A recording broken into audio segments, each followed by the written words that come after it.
And then every resulting thought is based on our perception of that stimulus, right? And so if unaware people that don't have mindfulness, which is probably was certainly me for many, many years, and it's probably still a lot of people out there listening, right? There's no gap between a stimulus and a thought. So what that means is you are at the mercy of all stimulus, right? Right. You do not have free will.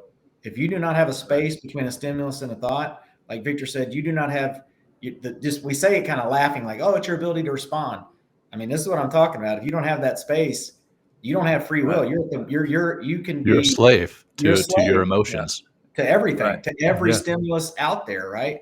Yeah. And so then what that does to humans, and this is why we have so much mental fatigue and exhaustion and depression and you name it, right? Burnout, because people don't have that gap. They don't have any awareness, so they're at the mercy of all stimulus. We live in a world designed to use negative stimulus to influence this process, right? And so if I'm this person and I don't have a gap and I'm at the mercy of all this stimulus, what that means is people just wake up and they're perceiving stuff as threats all the time. That bad email, my kid that knocked over a table, that driver that cut me off, the person that didn't like my Facebook post, whatever, right?